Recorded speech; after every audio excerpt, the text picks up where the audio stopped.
হয়তো কারো কারো ভিতর সে অনুভূতি রয়েছে যে নমিনেশনটা তিনি পেতে পারতেন, হয়তো নমিনেশন উইথড্রয়ালের সময় চলে গিয়েছে। এখন আমাদের নির্বাচন পরিচালনা কমিটি থেকে ওনাদের সাথে আলাপ আলোচনা করা হবে, বিএনপির শীর্ষ নেতৃত্ব থেকে আলাপ আলোচনা করা হবে। তারপরে যদি কেউ থাকেন নির্বাচনী মাঠে, অবশ্যই দল থেকে সাংগঠনিক ব্যবস্থা নেওয়া হবে। আমরা তো মনে করি নির্বাচনী মাঠ অবশ্যই আমাদের অনুকূলে রয়েছে। আমরা তো মনে করি জনগণের ভাষা আপ্লুত তারেক রহমান, যেখানে উনি যাচ্ছেন প্রচুর মানুষ রাস্তার দুপাশে দাঁড়াচ্ছেন, সব শ্রেণী পেশার মানুষ ওনাকে একবার দেখতে চাচ্ছেন।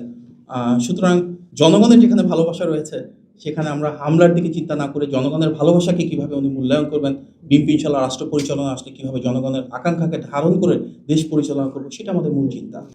দেখুন, গণ অভ্যুত্থান হয়েছে, তার আগে 15 বছর একটা ফ্যাসিবাদ বিরোধী আন্দোলন ছিল। দীর্ঘ সময় দেশের সাধারণ মানুষ যেমন ভোট দিতে পারেন নাই, একই সাথে এটা সত্য যে অনেক ত্যাগী সংগ্রামী রাজনীতিবিদ রয়েছেন যারা কখনো নির্বাচনে অংশগ্রহণ করতে পারেন নাই।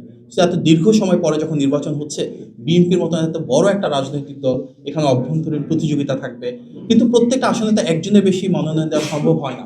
সুতরাং অনেক আসনে এমন অনেক প্রার্থী রয়েছেন, অনেক ত্যাগী, অনেক সংগ্রামী, এই দলের জন্য ওনাদের অনেক বড় ভূমিকা রয়েছে। হয়তো কারো কারো ভিতর সে অনুভূতি রয়েছে যে নমিনেশনটা তিনি পেতে পারতেন, হয়তো নমিনেশন উইথড্রয়ালের সময় চলে গিয়েছে। এখন আমাদের নির্বাচন পরিচালনা কমিটি থেকে ওনাদের সাথে আলাপ আলোচনা করা হবে, বিএনপির শীর্ষ নেতৃত্ব থেকে আলাপ আলোচনা করা হবে। তারপরে যদি কেউ থাকেন নির্বাচনী মাঠে, অবশ্যই দল থেকে সাংগঠনিক ব্যবস্থা নেওয়া হবে, এবং যারা যারা রয়েছেন সেক্ষেত্রে দল থেকে সাংগঠনিক ব্যবস্থা নেওয়া হবে শেষবার কথা বলার পরে। এবং আমরা তো অবশ্যই চাবো পুরো দল এবং দলের প্রতিটা অঙ্গ এবং সহযোগী সংগঠন যেন এক হয়ে যারা ধানের শীষে কাণ্ডারি ওনাদেরকে বিজয়ী করবার জন্য সর্বশক্তি সর্বোচ্চ আন্তরিকতা নিয়ে কাজ করবেন। যারা সেটি করবেন না তাদের জন্য তো অবশ্যই সাংগঠনিক ব্যবস্থা দল থেকে নেওয়া হবে।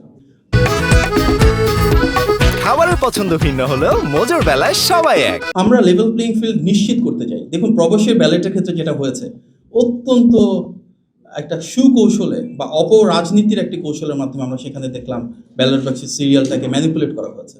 যদি লেভেল প্লেইং ফিল্ড আমরা পেতাম তাহলে এই ম্যানিপুলেশনটা হতো না। তার মানে কি, নির্বাচন কমিশনের হয়তো নির্দিষ্ট কিছু ব্যক্তি রয়েছে, একটা অংশ রয়েছে যারা এভাবে পূর্ব পরিকল্পিতভাবে ম্যানিপুলেশন করছেন। আমরা চাই লেভেল প্লেইং ফিল্ড প্রতিষ্ঠা হোক, এটা আমাদের প্রত্যেকের কাম্য। সবচেয়ে বেশি তো আমরা জনগণের ক্ষমতা নিয়ে বিশ্বাস করি, এবং বিএনপি সেই রাজনৈতিক দল সবচেয়ে বড় আমরা বলি, সবচেয়ে জনপ্রিয় আমরা বলি, এবং সবচেয়ে দীর্ঘ সময় ধরে আমরা নির্বাচন চেয়েছি জনগণের ক্ষমতায়নের জন্য, জনগণের উপর আস্থা রেখে।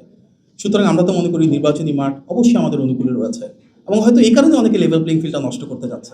ইশতেহার নিয়ে আমাদের কাজ চলছে। বিএনপি কিন্তু সেই রাজনৈতিক দল যা সবার আগে সুনির্দিষ্ট সুবিস্তৃত পরিকল্পনা স্থাপন করেছে। আমাদের 8টি লিফলেট দেওয়া হয়েছে, তার আগে 31 দফাও কিন্তু রাষ্ট্র কাঠামো মেরামতের জন্য একটা পরিকল্পনা ছিল, তার আগে 27 দফা, তার আগে ভিশন 2030। সুতরাং দীর্ঘ সময় ধরে আমরা এই পরিকল্পনাগুলো নিয়ে কাজ করছি, বেশ কিছু টিম। সঠিক সময় ইনশাল্লাহ আমরা নির্বাচনী ইশতেহারটা প্রণয়ন করব, যেখানে আমাদের এই পলিসিগুলো একভাবে নতুনত্বের আলোকে এবং জনমত গঠনের মাধ্যমে আমরা বিভিন্ন শ্রেণী পেশার মানুষের কাছে যে আলাপ আলোচনা করেছি, বিভিন্ন পেশাজীবী মানুষের সাথে কর্মসূচি নিয়েছি, সমাজের প্রতিটি শ্রেণী এবং পেশার মানুষের প্রতিনিধিত্বের আলোকে সংযোজন, বিয়োজন, পরিবর্তনের উপর ভিত্তি করে কিন্তু আমাদের পরিপূর্ণ ইশতেহারটা ইনশাল্লাহ আমরা সঠিক সময়ে ঘোষণা করব।